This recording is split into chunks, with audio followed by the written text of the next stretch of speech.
నమస్కారం SRK news కి స్వాగతం. ముందుగా ముఖ్య అంశాలు.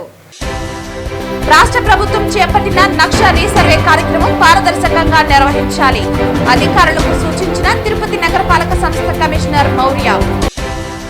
అక్టోబర్ 22వ తేదీ నుంచి కేంద్ర ప్రభుత్వం చేపట్టనున్న జీఎస్టీ సంస్కరణ నేపథ్యంలో తిరుమల కొండపై జీఎస్టీ పన్నులను ఎత్తివేయాలి. కేంద్ర ప్రభుత్వానికి టీటీడీ ఉద్యోగ కార్మిక సంఘాల గౌరవ అధ్యక్షుడు కందరపు మురళి విజ్ఞప్తి.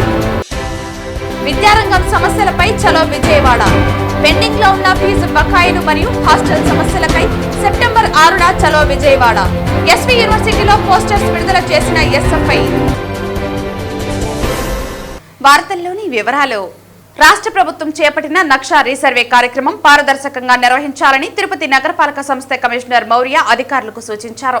కచ్చపి ఆడిటోరియంలో నగరపాలక సంస్థ ఆధ్వర్యంలో గురువారం నక్ష ఓరియంటేషన్ కార్యక్రమాన్ని వార్డు ప్లానింగ్ ఎమ్మెల్టీ సెక్రటరీ వీఆర్ఓలతో సమీక్షా సమావేశం నిర్వహించారు. కచ్చపి ఆడిటోరియంలో నగరపాలక సంస్థ ఆధ్వర్యంలో గురువారం నక్ష ఓరియంటేషన్ కార్యక్రమాన్ని వార్డు ప్లానింగ్ ఎమ్మెల్టీ సెక్రటరీ వీఆర్ఓలతో సమీక్షా సమావేశం నిర్వహించారు. ఈ సందర్భంగా కమిషనర్ మాట్లాడుతూ కేంద్ర ప్రభుత్వం ప్రారంభించిన ఈ సర్వే కార్యక్రమాల్లో ఆంధ్రప్రదేశ్ ప్రభుత్వం 10 ప్రాంతాలను పైలట్ ప్రాజెక్టుగా ఎంపిక చేసిందని అన్నారు. అందులో తిరుపతి నగరంను ఎంపిక చేయడం జరిగిందని పేర్కొన్నారు. పట్టణ ప్రాంతాల్లో చిన్న చిన్న స్థలాలు ఉండటం వలన జాగ్రత్తగా సర్వే చేయాలని అన్నారు. నగరంలోని అన్ని ప్రాపర్టీస్ క్షుణ్ణంగా సర్వే చేసేలా 50 బృందాలను ఏర్పాటు చేయడం జరిగిందన్నారు. వీరందరూ మీకు ఇచ్చిన టార్గెట్ను పూర్తి రికార్డు చేయాలన్నారు.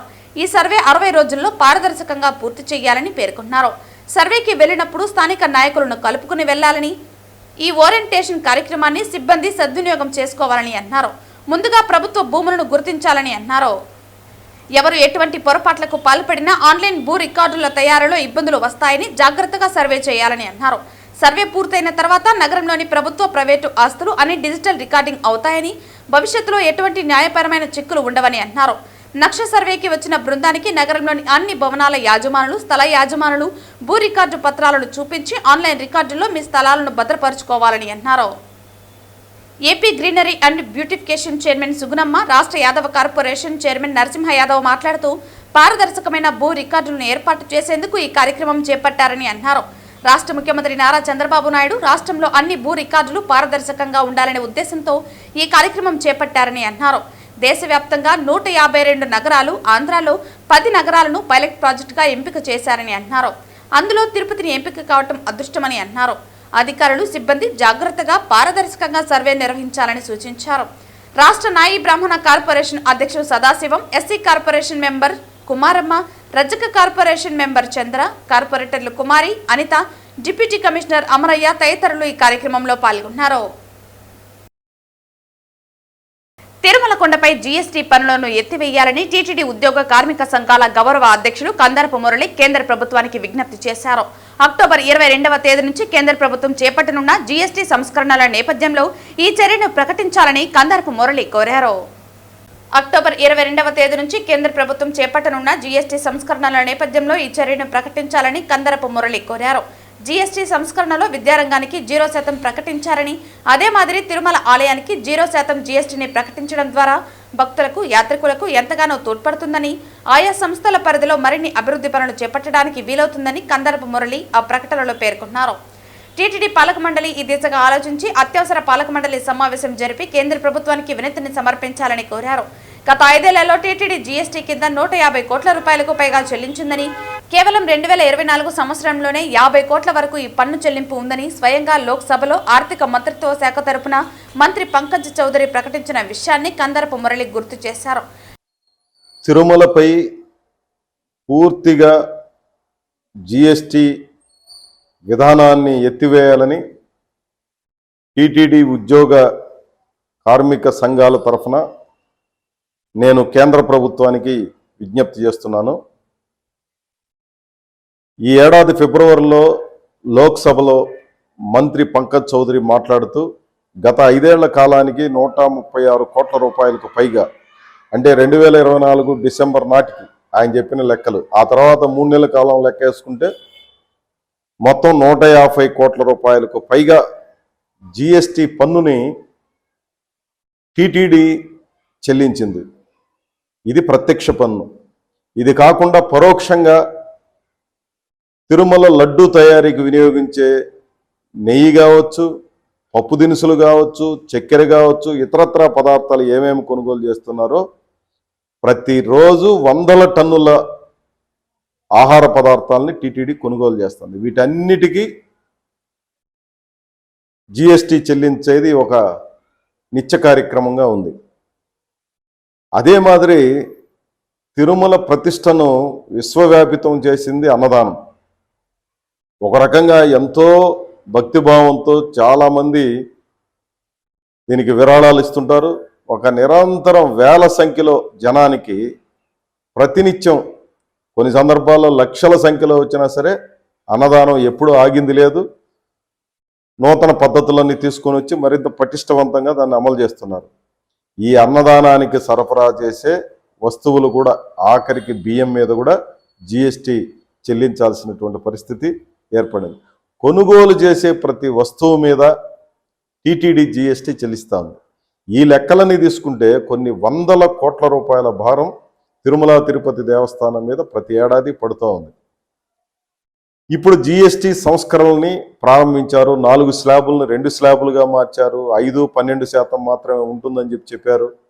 ఇవన్నీ కూడా చాలా పెద్ద ఎత్తున చర్చ జరుగుతుంది. ఈ కారణంగా ఈసారి దీపావళి ధమాకా ప్రజలందరికీ బ్రహ్మాండంగా ఉంటుంది, పండుగకు ముందస్తు పండుగ చేసుకోవచ్చు అని చెప్పి రకరకాల ప్రకటనలు చేస్తున్నారు. ఈ నెల 22వ తారీఖు నుంచి జిఎస్టీ సంస్కరణల పేరిట ప్రజలకి కొత్త పన్నుల విధానాన్ని తీసుకొస్తున్నాము అని చెప్పి కేంద్ర ప్రభుత్వం ప్రకటన చేసింది. ఆర్థిక మంత్రి కూడా ఇదే విషయం మీద ప్రకటన చేసిన విషయం మనకందరికి కూడా తెలుసు.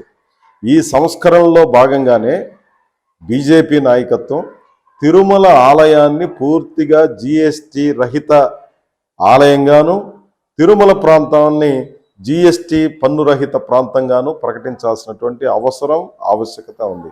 భారత విద్యార్థి ఫెడరేషన్ ఎస్ఎఫ్ఐ ఆధ్వర్యంలో రాష్ట్రంలో నెలకొన్న విద్యారంగం సమస్యలు పరిష్కరించాలని సెప్టెంబర్ 6వ తేదీన చలో విజయవాడకు వేలాది మంది విద్యార్థులు తరలి రావాలని నాయకులు పిలుపునిచ్చారు. పెండింగ్ లో 6,400 కోట్ల రూపాయలు బకాయిలు ఉండడంతో రాష్ట్రంలోని విద్యార్థులు తీవ్ర అవస్థలు పడుతున్నారని, వారి చదువులు సజావుగా సాగటం లేదని, ఫీజులు చెల్లించాలని కళాశాల యాజమాన్యం విద్యార్థులను ఇబ్బంది పెడుతున్నా రాష్ట్ర కూటమి ప్రభుత్వం ఏమాత్రం పట్టించుకోవటం లేదని, ఇది సిగ్గుచేటని ఎస్ఎఫ్ఐ జిల్లా అధ్యక్ష కార్యదర్శులు అక్బర్, భగత్ రవిలు ఆందోళన వ్యక్తం చేశారు. గురువారం ఎస్వి యూనివర్సిటీలో పోస్టర్స్ విడుదల చేసి విజయవాడకు విద్యార్థులందరూ తరలి రావాలని పిలుపునిచ్చారు. నేటి ధరలు విపరీతంగా పెరిగినా ప్రభుత్వ హాస్టల్ విద్యార్థులు మెన్స్ ఛార్జీలు మాత్రం నామమాత్రంగా ఉన్నాయని, ఒక్కో విద్యార్థికి 1,500 నుంచి 1,600 వరకు నెల వరకు ఏ విధంగా సరిపోతుందని వారు ప్రశ్నించారు. 50 రూపాయలకు 3 పూట్ల భోజనం ఏ విధంగా తినగలరని, కావున తక్షణమే 3,000 రూపాయలు మెస్ ఛార్జీలు పెంచి విద్యార్థులకు పౌష్టికాహారం అందించాలని అన్నారు. ప్రభుత్వ హాస్టల్కు ప్రత్యేక నిధులు కేటాయించి హాస్టల్ సమస్యలు పరిష్కరించాలని డిమాండ్ చేశారు. విద్యారంగ సమస్యలు పరిష్కరించాలని చెప్పేసి ఈరోజు ఎస్ఎఫ్ఐ ఆధ్వర్యంలో సెప్టెంబర్ 6వ తేదీన చలో విజయవాడ కార్యక్రమం నిర్వహించడం జరుగుతుంది. ఈరోజు రాష్ట్రంలో కూటమి ప్రభుత్వం ఏర్పడి 14 నెలలు గడుస్తున్నా ఈరోజు విద్యారంగ సమస్యలపై ఏమాత్రం ఈరోజు శ్రద్ధ వహించకుండా ఈరోజు విద్యాశాఖ మంత్రి గారు చాలా పూర్తిగా నిర్లక్ష్యంగా వ్యవహరిస్తున్నారు. ఇప్పుడు విద్యలో విప్లవం తీసుకొస్తామని చెప్పినటువంటి లోకేష్ బాబు గారు ఈరోజు రాష్ట్రంలో అనేక మంది వేలాది మంది విద్యార్థులు అనేక రకాలుగా అవస్థలు పడుతున్నా ఈరోజు కేవలం అధికారులతో సమీక్ష తప్పితే ఈరోజు విద్యార్థుల సమస్యలు ఏమాత్రం పరిష్కారం కాలేవు. ప్రధానంగా ఈరోజు రాష్ట్రంలో నెలకొన్న ప్రధానమైనటువంటి సమస్య స్కాలర్షిప్ రీఎంబర్స్మెంట్. స్కాలర్షిప్ రీఎంబర్స్మెంట్ 6,400 కోట్ల రూపాయలు పెండింగ్లో పెట్టి ఈరోజు డైరెక్ట్గా విద్యార్థులు సజావుగా చదువుకోండి, గత ప్రభుత్వం స్కాలర్షిప్ రీఎంబర్స్మెంట్ అనేక రకాల విద్యార్థులను ఇబ్బంది పెట్టింది ఇవ్వకుండా, కానీ మా ప్రభుత్వం ఏర్పడిన వెంటనే ఎటువంటి సమస్యలు తలెత్తనీయకుండా ఖచ్చితంగా మేము కళాశాలకే ఫీజులు చెల్లిస్తాము, విద్యార్థులు ప్రశాంతంగా చదువుకొని మీ చదువులు పూర్తి చేసుకొని గొప్ప భవిష్యత్తును నిర్మించుకోండి అని చెప్పినటువంటి లోకేష్ బాబు గారు ఈరోజు 14 నెలలు గడుస్తుంది. ఈరోజు కళాశాలకి ఏమాత్రం మీరు ఫీజు చెల్లించలేదు. ఈ ఫీజు చెల్లించలేకపోవడం వల్ల కళాశాల యజమానులు అందరూ కూడా ఈరోజు విద్యార్థులు ప్రభుత్వంతో సంబంధం లేదు, మా ఫీజులు మాకు చెల్లించండి అని చెప్పేసి విద్యార్థులని ఈరోజు ఇబ్బంది పెడుతున్న పరిస్థితి. అనేక మంది విద్యార్థులు ఆ ఫీజులు చెల్లించలేక పరీక్షలకు దూరం అయ్యేటువంటి పరిస్థితి ఏర్పడింది. అదే కాకుండా ఈరోజు విద్యను పూర్తి చేసుకొని ఉద్యోగ అవకాశాల కోసం పోయేటువంటి విద్యార్థులు కూడా ఈరోజు ఆ సర్టిఫికెట్లు ఇవ్వలేక ఫీజులు చెల్లించలేక అనేక మంది అవస్థలు పడుతున్నారు. ఈరోజు విద్యాశాఖ మంత్రి గారు ఈ విషయం తెలియదా అని ఈరోజు ప్రశ్నిస్తున్నాం. ఇదే కాదు, ఈరోజు రాష్ట్రంలో హాస్టల్ విద్యార్థులు ఈరోజు గత ఎన్ని ప్రభుత్వాలు మారినా కూడా ఈరోజు విద్యార్థుల హాస్టల్ సమస్యలు అలానే నెలకొని ఉన్నాయి. ప్రధానంగా హైకోర్టే ఈరోజు జోక్యం చేసుకొని ఈరోజు స్వతంత్రంగా హైకోర్టే ఈరోజు విద్యార్థులు హాస్టల్ సమస్యలు అనేకం నెలకొని ఉన్నాయి, మీరు ఇంతకీ దాని మీద ఏం చేస్తున్నారు, మీ పిల్లలు అయితే ఇక్కడ చదివినిస్తారా అనేటువంటి ఆశ్చర్యాన్ని ఈరోజు హైకోర్టు కూడా ఈరోజు రాష్ట్ర ప్రభుత్వానికి మొట్టికాయ వేసే విధంగా ఈరోజు మొన్న చెప్పింది. మళ్ళీ ఈరోజు హాస్టల్లో సమస్యలపైన మంత్రులు, కలెక్టర్లు, అనేక మంది అధికారులు సమీక్షిస్తున్నారు తప్పితే క్షేత్రస్థాయిలో ఈరోజు విద్యార్థులు నెలకొంటున్న సమస్యలు మాత్రం అలానే ఉన్నాయి. రాష్ట్ర కేబినెట్ సమావేశంలో సెట్టిపల్లి భూ సమస్య పరిష్కరించడం హర్షించదగ్గ విషయమని, సెట్టిపల్లి భూ సమస్య పరిష్కారం కావడానికి కృషి చేసిన తిరుపతి జిల్లా కలెక్టర్కు సిపిఎం పార్టీ తరపున అభినందనలు తెలియజేశారు. సిపిఎం పార్టీ నగర కమిటీ సమావేశం నేడు యశోదా నగర్లోని సిపిఎం కార్యాలయంలో నిర్వహించడం జరిగింది. అప్పటి నుంచి దశాబ్దాల కాలంగా బాధితులు ఎంఆర్ఓ, ఆర్జీఓ, కలెక్టర్, తుడా కార్యాలయాల వద్దకు కాళ్లు అరిగేలా ప్రదక్షిణలు చేశారని అన్నారు. ఈ సమస్య పరిష్కారం కావాలని మంత్రులను, ముఖ్యమంత్రులను, ప్రజాప్రతినిధులను, అధికారులను అనేక సందర్భాల్లో కలిసి చర్చించి సమస్యను వివరించిన దశాబ్ద కాలం పాటు తాత్సారం చేశారని, కనీసం ఇప్పటికైనా రాష్ట్ర మంత్రివర్గం ఆమోదించిందని, సెట్టిపల్లి భూ సమస్య పరిష్కారం కావటం సంతోషించదగ్గ విషయమని సిపిఎం పార్టీ అభినందనలు తెలియజేస్తోందన్నారు. 3000 మంది పైచిలకు ఉన్నటువంటి బాధితుల సమస్యలను, వారి బాధను ప్రతి సోమవారం కలెక్టర్ బాధితుల సమస్యను ప్రత్యక్షంగా చూసినటువంటి తిరుపతి జిల్లా కలెక్టర్ సానుకూలంగా స్పందించి ఈ సమస్యను పరిష్కరించడానికి మంచి కృషి చేశారని, ఎన్ని సమస్యలు ఎదురైనా తమ భూమిని 50 నుండి 60 కేసుల వరకు వేసిన లక్షలాది రూపాయలు డబ్బులు ఖర్చు పెట్టుకుని రిజిస్ట్రేషన్ చేసుకున్నటువంటి బాధితుల న్యాయం జరగాలని, వారి సమస్య న్యాయమైందని కృషి చేసిన తిరుపతి కలెక్టర్కు సిపిఎం పార్టీ అభినందనలు తెలియజేస్తోందన్నారు. ఈ సమస్య పరిష్కారానికి కలిసి వచ్చిన అఖిలపక్ష రాజకీయ పార్టీలకు సిపిఐ పార్టీ ప్రత్యేక ధన్యవాదాలు తెలియజేస్తోందన్నారు. ఈ కార్యక్రమంలో సిపిఎం పార్టీ జిల్లా కార్యవర్గ సభ్యులు సుబ్రహ్మణ్యం, సిపిఎం నగర కార్యదర్శి వేణుగోపాల్, నగర కార్యదర్శి వర్గ సభ్యులు మాధవ్ తదితరులు పాల్గొన్నారు. ప్రభుత్వం 2019లో జీవో వచ్చినప్పుడు కానీ, ఆ తర్వాత వైసీపీలో ప్రొసీడింగ్స్ రావడానికి కానీ, ఆ తర్వాత ఇప్పుడు ఈ జీవోలో మార్పు తీసుకొచ్చి సెట్టిపల్లి వాసులందరూ కూడా పూర్తిగా న్యాయం చేయాలి, 2 సెంట్లు రావాలని మనం కృషి చేశాం. తొడా ఆఫీస్ దగ్గర ధర్నా పెట్టాము. ఆ తర్వాత మన పిలుపు మేరకు ఇక్కడ రౌండ్ టేబుల్ సమావేశం పెట్టి ఒక అఖిలపక్ష స్థాయిలో జిల్లా కలెక్టర్ గారిని వినతి చేశాం. రాష్ట్ర ప్రభుత్వం ఏవైనా మన యొక్క ఆందోళనని పరిగణలోకి తీసుకొని దీని కారణంగా వారు కూడా సముచితమైన నిర్ణయం చేశారు. దీనికి ముఖ్యంగా కలెక్టర్ గారు గత అనేక వచ్చిన ప్రశ్నల్ని, వాటి మీద వచ్చిన అనేకమైన కొర్రీలన్నిటికీ కూడా సావధానంగా అధ్యయనం చేసి వాటన్నిటికీ సమాధానాలు పంపి అనుకూలంగా, సానుకూలంగా, ప్రజలకు సానుకూలంగా నిర్ణయం రావడానికి కృషి చేశారు. కాబట్టి జిల్లా కలెక్టర్ గారికి సిపిఎం పార్టీ తరఫున ప్రత్యేకమైన అభినందనలు తెలియజేస్తున్నాం. అదే రకంగానే మన పోరాటానికి కలిసి వచ్చిన బాధితులు ఎవరైతే ఉన్నారో వారందరికీ కూడా మన శుభాకాంక్షలు తెలియజేస్తున్నాం. అదే రకంగా మనం పిలిచిన వెంటనే ఇతర రాజకీయ పార్టీలు కూడా వచ్చి వారికి కూడా మనం ధన్యవాదాలు తెలియజేస్తున్నాం. ముఖ్యంగా జిల్లా కలెక్టర్ గారు చెప్పిన ప్రాంతంలో కూడా కొంతమంది చాలామంది దీంతో సమస్యని ఒక సంక్లిష్టం చేయడానికి ప్రయత్నం చేశారు. 180 ఎకరాలు కొంతమంది తమదేనని చెప్పేసి కోర్టు కొడుకు దీన్ని ఇబ్బంది పెట్టడానికి ప్రయత్నం చేశారు.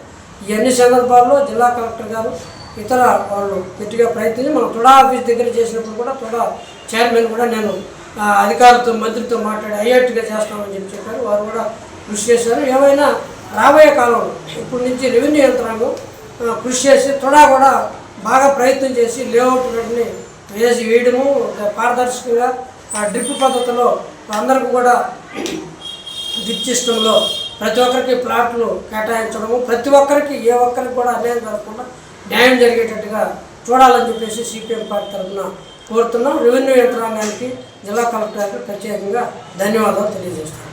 తిరుపతి నగరంలో ఈ మధ్య కాలంలో ప్రశాంతత పూర్తిగా దెబ్బతినిపోయిందని, రౌడీలు, గుండాలు రాజ్యంగా మారిందని, పోలీసుల అండతో, రాజకీయ నాయకుల మద్దతుతో ఈ కార్యక్రమం జరుగుతుందని, వామపక్షాలు ఐక్యంగా ఇతర శక్తులు కలుపుకుని తిరుపతి ప్రశాంతత కొరకు కృషి చేయాలని సిపిఎం జిల్లా కార్యదర్శి వందవాసి నాగరాజు పిలుపునిచ్చారు. దీని పరిష్కారం రాజకీయ పక్షాలన్నీ ఏ ఘటన జరిగినా ఈ ఘటనని వ్యతిరేకించే వాళ్ళందరూ ఒకటి కావాలి. అందరం దాని మీద గట్టిగా మన యొక్క శక్తులని ఒడ్డి దాన్ని ఎదుర్కొనే సిస్టమ్ని మనం అభివృద్ధి చేయాలి. ఆరోపణలోనే పోలీసు భయపడతారు. పోలీసు వాళ్ళకి మన వాళ్ళు ఇప్పుడు రామారాయణ గారు చాలా వివరంగా చెప్పాడు. అవన్నీ నేను చెప్తాను. పోలీసు వాళ్ళు భయపడతారు, రాజకీయ నాయకులు భయపడతారు, అందరూ ఇది అవుతారు. అక్కడ పోయి వాస్తవం చూడండి. కలెక్టర్ అంతకుముందు ఏదో దౌర్జన్యము మొత్తం కొట్టేశారు కదా, ఇది దీని మీద కేసు పెట్టండి, ఏదైనా వాళ్ళకి హక్కు ఉంటే మా దగ్గర కదా రావాలా, మీ దగ్గర కదా రావాలా, ఎందుకు పోయినారని చెప్పి మాట్లాడినప్పుడు ఏం సార్ ఎస్పీ ఇటు మాట్లాడుతానంటే అది కూడా కరెక్టే కదా. అంటే ఎంత ఈ రాజకీయ వ్యవస్థ వాళ్ళని ఇన్ఫ్లుయెన్స్ చేస్తుంది, ఫోన్ ఇన్ఫ్లుయెన్స్ చేస్తుంది, నువ్వు ఉండాలా లేదా నీ పోస్టింగ్. వీళ్ళు కూడా ఎట్టోళ్ళు, వీళ్ళు కూడా సమాజ సంబంధంలే. నేను హరికృష్ణ మేము అందరూ చదివినట్టుగా అందరూ ఎవడైనా ఏ క్యాస్ట్ వాడైనా అయ్యే ఎంత పెద్దవాడైనా ఒకే దగ్గర చదవాలి.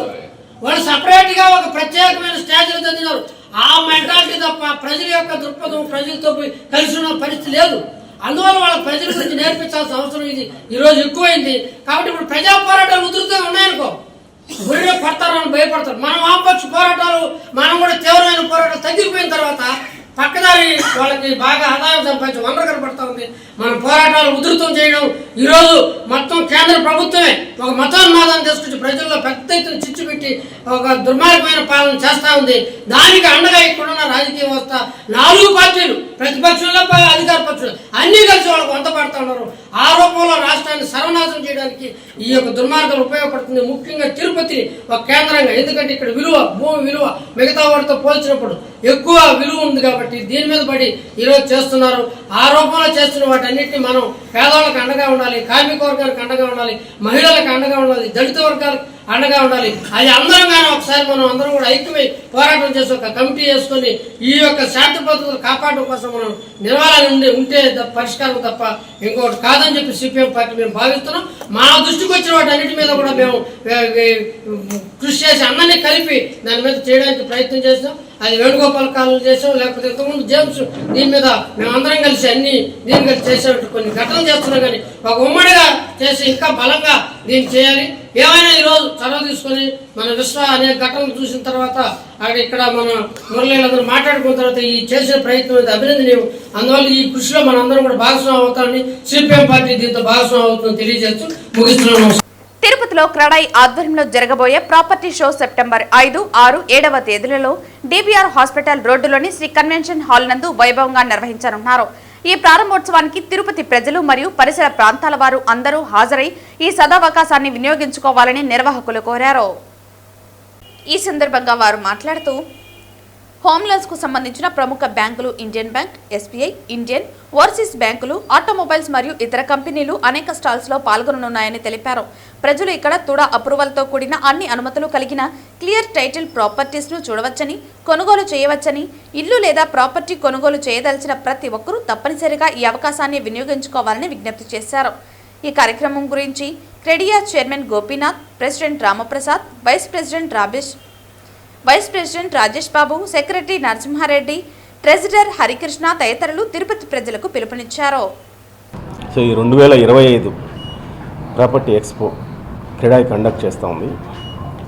తిరుపతిలో నిర్మాణ రంగానికి క్రెడాయి చేస్తున్న సేవలు, ఈ ప్లాట్ఫామ్ ద్వారా ప్రజలకు అందిస్తున్న మెసేజ్ చాలా ఉపయోగం. అందరూ వచ్చి ఒకే ప్లాట్ఫామ్ పైన ఈ ఈవెంట్ని, ఈ ఎగ్జిబిషన్ని చూసి వాళ్ళకు కావాల్సిన ఏమైనా సమాచారం కానీ, క్వశ్చనీర్ కానీ, మా బిల్డర్స్ని కానీ, సప్లయర్స్ని కానీ ఎవరిని అడిగినా కూడా ఈ ప్లాట్ఫామ్ ద్వారా వాళ్ళకి ఒకే ప్లాట్ఫామ్ పైన అన్ని విధాల బ్యాంకర్స్ ఉంటారు, సప్లయర్స్ ఉంటారు, అందరూ ఉంటారు. వాళ్ళందరికీ కూడా ఇది ఎంతో ఉపయోగం. సో ఈ ఈవెంట్కి మ్యాక్సిమం తిరుపతి ప్రజలందరూ వచ్చి ఈవెంట్ చూస్తే వాళ్ళకి ఒక అవగాహన వస్తుంది. ఆ విధంగా ఈ ప్లాట్ఫామ్కి తిరుపతి క్రెడాయి ద్వారా మేము అందిస్తున్నాం. మేము చాలా హ్యాపీగా ఉన్నాం. గత 12 సంవత్సరాల నుంచి ఇది ప్రతి సంవత్సరం జరుగుతుంది. పోయిన సంవత్సరం ఒక్కసారి చేయలేకపోయాం. అలాగే నిన్న జిఎస్టీలో సిమెంట్కు మాత్రం జిఎస్టీ పైన 28% నుంచి 18% వరకు కేంద్ర ప్రభుత్వం తీసుకొచ్చింది. ఇది నిర్మాణదారులకు చాలా హ్యాపీగా ఉంది. అలాగే మిగతా విషయాలైన బ్యాంక్ ఇంట్రెస్ట్ రేట్లు కానీ, జిఎస్టీలు కానీ, సేమ్ టైం రిజిస్ట్రేషన్ ఫీజులు ఇవి కూడా కొద్దిగా గవర్నమెంట్ తగ్గించగలిగితే ఈ ఎవరైతే సొంత ఇంటి కల నెరవేరడానికి చాలా ఉపయోగం ఉంది. గవర్నమెంట్కి ఆ విజ్ఞప్తిని ఇస్తుంది. సేమ్ టైం క్రెడాయి ఆంధ్రప్రదేశ్లో దాదాపు 1200 మంది మెంబర్స్ ఉన్నారు. చాలా పెద్ద నిర్మాణ అసోసియేషన్ ఇది. తిరుపతిలో దాదాపు 60 మందితో మేము మెంబర్స్ ఉన్నాము. అందరూ కూడా రేరా రూల్ ప్రకారం చేస్తాం. Not only construction projects, bankers finance ఇచ్చే ఎస్బీఐ, ఐసిఐసిఐ బ్యాంక్, బ్యాంక్ ఆఫ్ ఇండియా, ఇండియన్ బ్యాంక్, ఇట్లాంటి చాలా ఫైనాన్షియల్ ఇన్స్టిట్యూషన్స్, కొన్ని బిల్డింగ్ మెటీరియల్స్, ఎవరైనా కొనుక్కునే వాళ్ళు కాకుండా సొంతంగా ఇల్లు కట్టుకోవాలనుకున్నా కూడా వాళ్ళు మెటీరియల్స్ మీద వాటర్ ప్యూరిఫైయర్స్, సోలార్ ఎక్విప్మెంట్స్, మిగిలిన మామూలు సిమెంటు, స్టీలు ఇట్లాంటి వాళ్ళు, లిఫ్ట్లు, వీళ్ళందరూ కూడా స్టాల్స్ పెడతా ఉన్నారు. ఫర్నిషింగ్స్, డెకార్స్ వీళ్ళందరూ కూడా వస్తారు. కాబట్టి ప్రజలందరూ తిరుపతి చుట్టుపక్కల, తిరుపతి జిల్లాలో ఉన్న వాళ్ళందరూ కూడా ఈ అవకాశాన్ని సద్వినియోగం చేసుకొని ఈ 3 రోజుల్లో మా స్టాల్స్ని సందర్శించి మీరు అక్కడికక్కడే మీ ప్రాపర్టీని సెలెక్ట్ చేసుకోవచ్చు, బార్గెనింగ్ చేసుకోవచ్చు, ఫైనాన్షియల్ ఇన్స్టిట్యూషన్స్తో కన్సల్ట్ అవ్వచ్చు. అక్కడికక్కడే కూడా ఈ 3 రోజులైనా సైట్ విజిట్స్ చేసుకుని 3 రోజుల్లోనే మీ ప్రాపర్టీ కొనుక్కునే అవకాశం ఉంది. కాబట్టి తప్పకుండా దీన్ని యూజ్ చేసుకోమని రిక్వెస్ట్ చేస్తుంది. Thank you. యువగలం పాదయాత్ర సందర్భంగా నారా లోకేష్ ఆటో కార్మికులకు ఇచ్చిన హామీలను అమలు చేయాలని, లైసెన్స్ ఉన్న ప్రతి ఆటో కార్మికుడికి 15,000 రూపాయలు ఇవ్వాలని ఆటో యూనియన్ కార్మికులు డిమాండ్ చేశారు. ఈ సందర్భంగా తిరుపతి బస్టాండ్ నందు నూతన ఆటో స్టాండ్ ప్రారంభం చేయడం జరిగింది. ఈ కార్యక్రమానికి ఆటో యూనియన్ అధ్యక్షులు రాము అధ్యక్షత వహించారు. ఈ ప్రారంభోత్సవానికి town bank chairman Ketham Jayachandra Reddy, auto union గౌరవ అధ్యక్షులు జయచంద్ర, సిఐటియు నగర అధ్యక్షులు సుబ్రహ్మణ్యం, నగర కార్యదర్శి మాధవకృష్ణ, జిల్లా ఉపాధ్యక్షులు వేణుగోపాల్, ఆటో యూనియన్ నగర అధ్యక్ష కార్యదర్శులు బాదుల్లా వాసు మరియు కార్మికులు ప్రారంభించడం జరిగింది. ఈ సందర్భంగా నాయకులు మాట్లాడుతూ, తిరుపతి ఆధ్యాత్మిక కేంద్రమని, ఈ కేంద్రంలో తిరుపతి కేంద్రానికి ప్రతిరోజు లక్షల మంది భక్తులు వస్తుంటారని, వారి పట్ల కనికరం, దయతో ఆటో కార్మికులు మెలగాలని పిలుపునిచ్చారు. అదేవిధంగా రాష్ట్ర ప్రభుత్వం శ్రీశక్తి పథకానికి ఆటో యూనియన్ వ్యతిరేకం కాదని, ఆటో కార్మికులకు ఇచ్చిన హామీని నిలబెట్టుకోవాలని డిమాండ్ చేయడం జరిగింది. డిగ్రీలు, పీజీలు చేసి ఉద్యోగాలు దొరక్క జీవనోపాధి కోసం ఆటోలు ఎంచుకోవటం జరిగిందని, ప్రభుత్వాలు ప్రోత్సహించాల్సింది పోయి ఆటో కార్మికుల పట్ల పన్నులు వేసి నడ్డి విరుస్తున్నారని అన్నారు. కూటమి ప్రభుత్వం అధికారంలోకి వస్తే ఆటో కార్మికులకు అందరికీ 15,000 రూపాయలు నగదు చెల్లిస్తామని హామీ ఇచ్చారు. అదేవిధంగా ఎలక్ట్రికల్ ఆటోను లోన్ల రూపంలో ఇప్పిస్తామని హామీ ఇవ్వడం జరిగింది. లైసెన్స్ ఉన్న ప్రతి ఆటో కార్మికుడికి వాహనమిత్ర పథకం కింద 25,000 రూపాయలు ఇస్తామని హామీ ఇచ్చారు. ఈ హామీ ఏ ఒక్కటి కూడా అమలు కాలేదని, దీనిని అమలు కోసం రాబోయే కాలంలో పోరాటాలు కొనసాగించాలని పిలుపునిచ్చారు. ఈ కార్యక్రమంలో శంకర్, రమేష్, గణేష్, దినేష్, హరి, రాజా తదితరులు పాల్గొన్నారు. ప్రతి కార్మికుడికి కూడా 15,000 రూపాయలు హామీ ఇచ్చాడు. అదేవిధంగా లైసెన్సు ఏదైనా ఇబ్బంది జరిగితే, పోలీసులకు సంబంధించిన ఏదైనా ఇబ్బంది జరిగితే అట్లాంటి కేసులు లేకుండా తీసేస్తారని చెప్పని హామీ ఇచ్చాడు. అదేవిధంగా దీంతో పాటు ఇంకా ఇతరకు సంబంధించినటువంటి అనేకమైనటువంటి హామీలు ఇచ్చారు. వాహన పథకం పేరుతో మన అందరికి కూడా ఎలక్ట్రికల్ ఫండ్, దానికి 3 లక్షలు అయితే 3 లక్షల రూపాయల లోన్కి సంబంధించినటువంటిది ఇస్తారని చెప్పిన హామీ ఇచ్చాడు. ఈ ఏమీ కూడా ఒక్కటి కూడా హామీని పరిష్కారం చేయలేదు. మనం పెద్ద ఎత్తున ఆందోళన చేస్తే ఆగస్టు 14వ తారీఖు ఇప్పటి వరకు రాష్ట్ర వ్యాప్తంగా ఒక పెద్ద ఎత్తున ఆందోళన జరుగుతూ ఉంది. ఆటో కార్మికులందరూ కూడా ఈ చంద్రబాబు నాయుడు గారు స్పందిస్తూ ఈ మధ్యకాలంలో ఒక మాట చెప్పారు. ఆటో కార్మికులకు వాళ్ళకి ఇచ్చినటువంటి డిమాండ్లు ఏవైతే ఉన్నాయో వాటిని మేము త్వరలో పరిష్కారం చేస్తామని చెప్పినట్టు. ఎప్పుడు పరిష్కారం చేస్తాము? తక్షణమే ఆటో కార్మికులకు సంబంధించినటువంటిది ఈరోజు పరిష్కారం చేసేటువంటి అవసరం ఉంది. ఈరోజు ఆర్టీఓ కానీ, లేకపోతే పోలీసులు కానీ, లేకపోతే ఇన్స్పెక్టర్కి సంబంధించినటువంటి, డిఎస్పీకి సంబంధించినటువంటి వాళ్ళు విపరీతమైనటువంటి ఫైన్లు వేస్తూ ఉన్నారు. ఈ మధ్యకాలంలో మన రైల్వే స్టేషన్ ఎదురుగా ఉన్నప్పుడు రైల్వే స్టేషన్ ఎదురుగా అక్కడ ఆటో కార్మికులు గలాటలు జరిగితే ఆ గలాటను కూర్చోబెట్టుకొని ఎక్కువ లోడ్లు 80,000 రూపాయలు ఫైన్ వేస్తున్నారు. ఇంకో ఆటో మొత్తం 70,000 వేశారు. ఇంకో ఆటో మొత్తం 70,000 ఫైన్ వేశారు. ఈ రకంగా ఫైన్ వేస్తా పోతే ఆటో కార్మికులు తమ జీవితాన్ని ఎలా కొనసాగిస్తారు, భార్య బిడ్డలు ఎలా పోషించుకోవడానికి ఉపయోగపడుతుంది. కాబట్టి ఫైన్లు ఉండమని చెప్పినని ప్రభుత్వం హామీ ఇచ్చింది. మరి కొత్తగా ఈరోజు ఫైన్లు అయిపోతూ ఉన్నారు. ఇది చాలా దుర్మార్గమైనటువంటి విషయం. కాబట్టి ఈ విషయాలపైన రేపు మన వేమన విజ్ఞాన కేంద్రం సిఐటి ఆఫీసులో ఒక రౌండ్ టేబుల్ సమావేశం నిర్వహించడం అనేది జరుగుతుంది. ఆటో కార్మికులందరూ కూడా న్యాయం చేయాలని చెప్పిన ఒక ప్రధానమైనటువంటి ఉద్దేశంతో అన్ని సంఘాలు, అప్పుడు ఏఐటీసీ, ఐఎఫ్టీయు, ఇతర కార్మిక సంఘాలు అన్నీ కలుపుకొని రేపు ఒక పెద్ద రౌండ్ టేబుల్ సమావేశం నిర్వహిస్తారు. ఖచ్చితంగా దీన్ని కలెక్టరేట్ ముట్టడి చేసినా సరే ఆటో కార్మికులందరికీ న్యాయం న్యాయమైనటువంటి డిమాండ్లు పరిష్కారం కోసం ఈరోజు కృషి అయిపోతా ఉన్నాం. కాబట్టి రేపు జరుగుతున్నటువంటి రౌండ్ టేబుల్ సమావేశానికి మీరందరూ కూడా హాజరు కావాలని చెప్పి వార్తలు ముగించే ముందు ముఖ్యాంశాలు మరోసారి. రాష్ట్ర ప్రభుత్వం చేపట్టిన నక్ష రీసర్వే కార్యక్రమం పారదర్శకంగా నిర్వహించాలి. అధికారులకు సూచించిన తిరుపతి నగరపాలక సంస్థ కమిషనర్ మౌర్య. అక్టోబర్ 22వ తేదీ నుంచి కేంద్ర ప్రభుత్వం చేపట్టనున్న జీఎస్టీ సంస్కరణల నేపథ్యంలో తిరుమల కొండపై జీఎస్టీ పన్నులను ఎత్తివేయాలి. కేంద్ర ప్రభుత్వానికి టీటీడీ ఉద్యోగ కార్మిక సంఘాల గౌరవ అధ్యక్షుడు కందరపు మురళి విజ్ఞప్తి. విద్యారంగం సమస్యలపై చలో విజయవాడ. పెండింగ్ లో ఉన్న ఫీజు బకాయిలు మరియు హాస్టల్ సమస్యలపై సెప్టెంబర్ 6న చలో విజయవాడ. ఎస్వి యూనివర్సిటీలో పోస్టర్స్ విడుదల చేసిన ఎస్ఎఫ్ఐ. ఈ వార్తలు ఇంతటితో సమాప్తం. తిరిగి వార్తల్లో మళ్ళీ కలుద్దాం. అంతవరకు సెలవు. నమస్కారం.